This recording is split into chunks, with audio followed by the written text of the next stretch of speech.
জয়গুরু। পরমদয়াল শ্রী ঠাকুরের শ্রীচরণে জানাই ভূমিষ্ঠ প্রণাম। আপনাদের প্রতি প্রত্যেককে জানাই রানন্দিত জয়গুরু।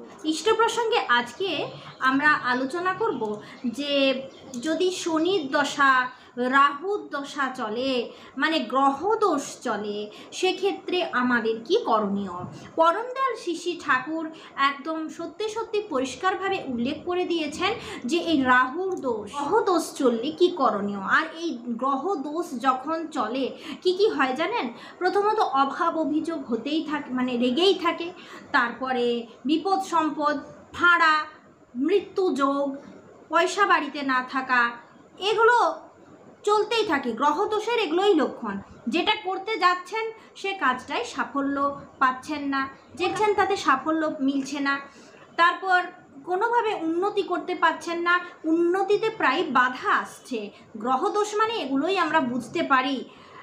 আর গ্রহদোষটা আমরা নিজে নিজে স্বীকার করে আমরা নিজেই মাথায় হাত দিই যে গ্রহদোষ চলছে, আমার আর এখন কিছুই হবে না। এই ভুল ভাবনায় আমরা বশীভূত। আর এই ভুল ভাবনাটা আমাদের নেগেটিভিটিটাকে এতটাই বাড়িয়ে দেয়, কোনো মতে আমরা ঠিকঠাক কাজ করতে পারি না। তাহলে এই গ্রহদোষ খণ্ডন কিভাবে করা যায়? তো আমরা প্রত্যেক দিন ইষ্টভৃতি করি। আমরা ইষ্টভৃতিটা ঠিকভাবে আমাদের করতে হবে। এই ইষ্টভৃতিতেই কিন্তু সব কিছু সমাধান। পরমদয়াল শ্রী ঠাকুর আমাদের যে নিয়ম বাতলে দিলেন সেই নিয়মটাই কিন্তু আমাদের নিজের করে নিতে হবে।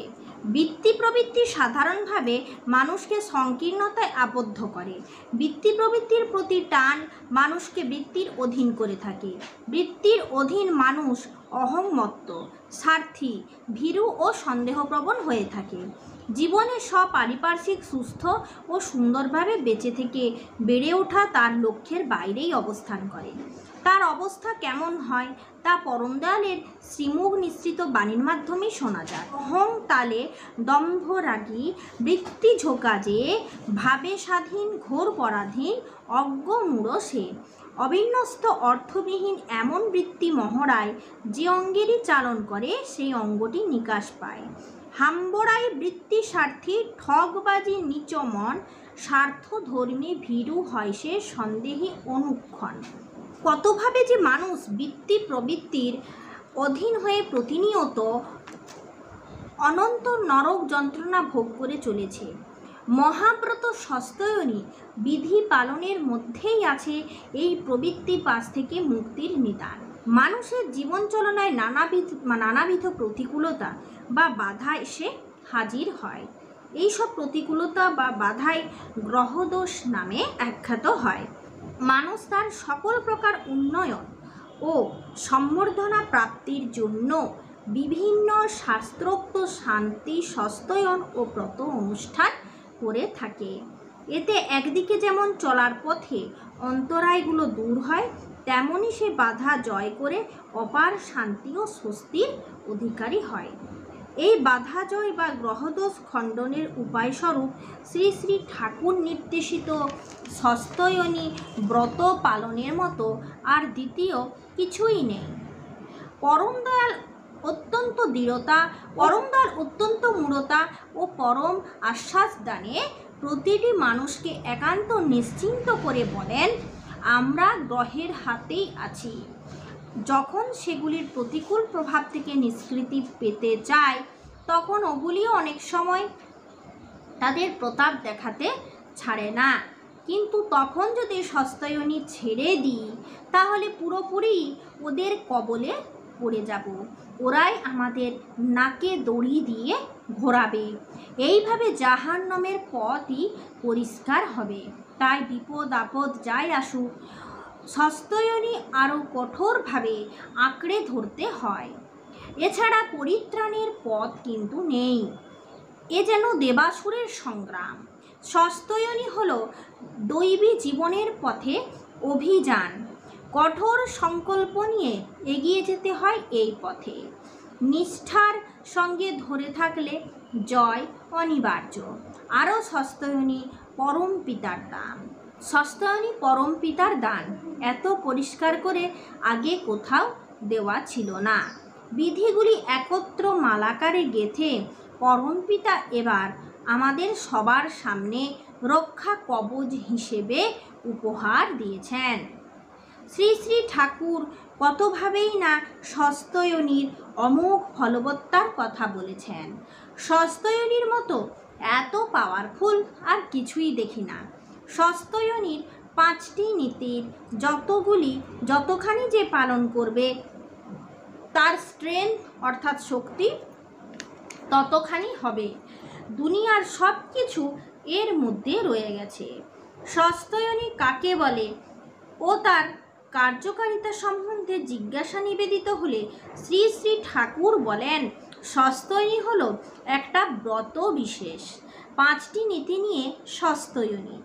এতে ক্রমোন্নতির অন্তরায়গুলি যেমন নিরুদ্ধ হয়, তেমনি উন্নতি লাভের পক্ষে অপরিহার্য গুণগুলি আয়ত্ত হয়,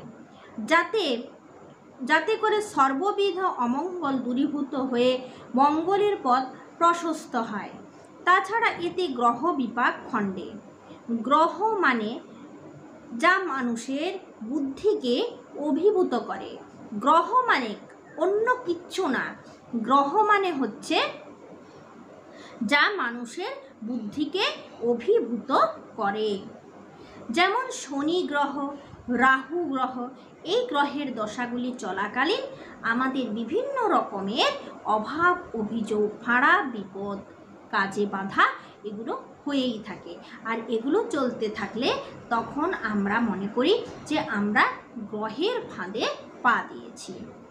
কর্মফলে গ্রহ কুপিত হলে যেসব শান্তি স্বস্ত্যয়ন করে তার থেকে ঢের বেশি ফল হয় স্বস্ত্যয়নীর নীতিগুলি নিখুঁতভাবে পালন করায়।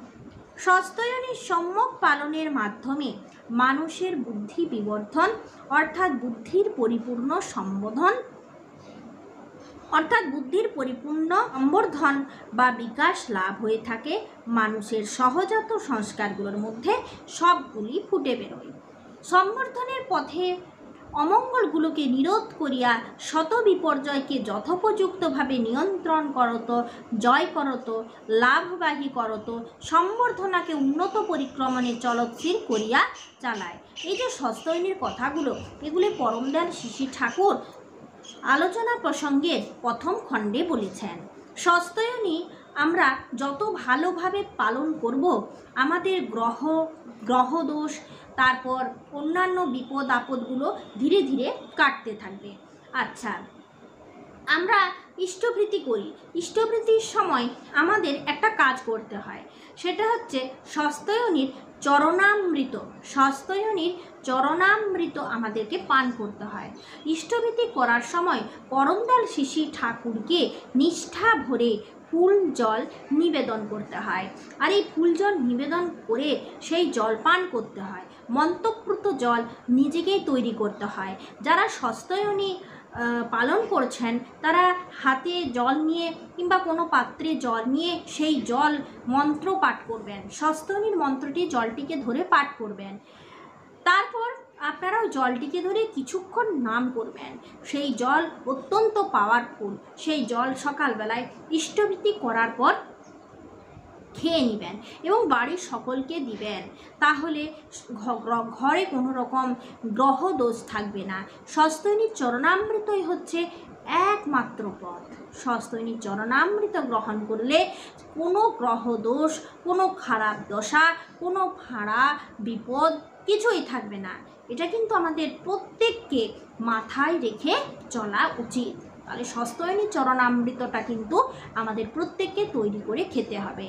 আচ্ছা, এটা যদি আপনারা ভাবছেন যে আমরা স্বস্ত্যয়নী তো সবাই ব্রত নেননি, তাহলে স্বস্ত্যয়নী ব্রত নিইনি, তাহলে কি আমরা ঠাকুরের মন্ত্রপ্রুত জল খেতে পারবো না?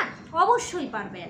যারা স্বস্ত্যয়নী নেননি তারা ঠাকুরকে নিষ্ঠা সহকারে ফুল জল নিবেদন করবেন, তারপর জল নেবেন। জল নিয়ে কিছুক্ষণ ধরে নাম করবেন। নাম করার পর সেই জল খেয়ে নেবেন। সেটা হয়ে গেল ঠাকুরের চরণামৃত। ঠাকুরের চরণামৃত পান করলে আমাদের গ্রহদোষ, ভাড়া, বিপদ, এমনকি আপনার যদি কেউ ক্ষতি করবারও চেষ্টা করে থাকে তাহলে সে কিন্তু তার কার্যকরী ফল হবে না। সে আপনার ক্ষতিও করতে পারবে না, এমনই কথা ঠাকুর আমাদের কিন্তু বলেই দিলেন।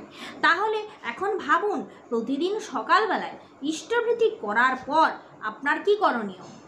গ্রহদোষ থাক বা না থাক, আপনি কিন্তু এই স্বস্তিনীর চরণামৃতটা রেগুলার পান করুন, ঘরের সকলকে দেন।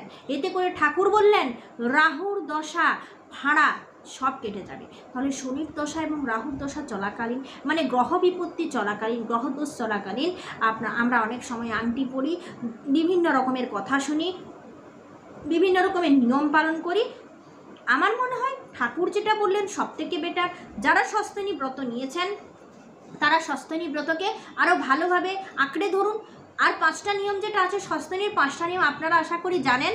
সেই 5টা নিয়মকে ভালোভাবে, একদম যেমন না এধার ওধার হয়, এলোমেলো যেন না হয়, 5টা নিয়ম ঠিকভাবে পালন হচ্ছে কিনা দেখুন। তারপর স্বস্তিনীর চরণামৃত পান করুন। যারা স্বস্তিনী নেননি তারা নাম করে সেই জল সকালবেলায় পান করুন। তাহলে আপনাদের গ্রহ দোষ, বাধা বিপত্তি, ভাড়া, এই সমস্ত যে ভয়গুলো থাকে সেগুলো থেকে আপনারা উদ্ধার পাবেন, এগুলো আপনাদের হবে না।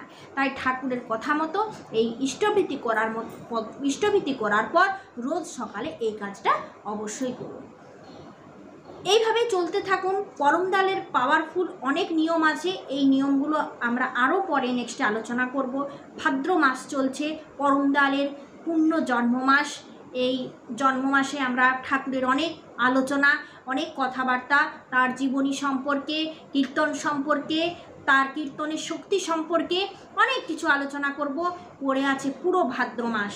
পরমদাল শিশি ঠাকুরের সঙ্গে যোগ রাখুন, তার সাথে টান বজায় রাখুন, সৎসঙ্গে অংশগ্রহণ করুন, আর সুন্দরভাবে নিষ্ঠা সহকারে এই ভাদ্র মাসটাকে কাটিয়ে দেন। আজ প্রসঙ্গ এই পর্যন্তই, কালকে আসবো আরও সুন্দর আলোচনার সাথে। জয় গুরু।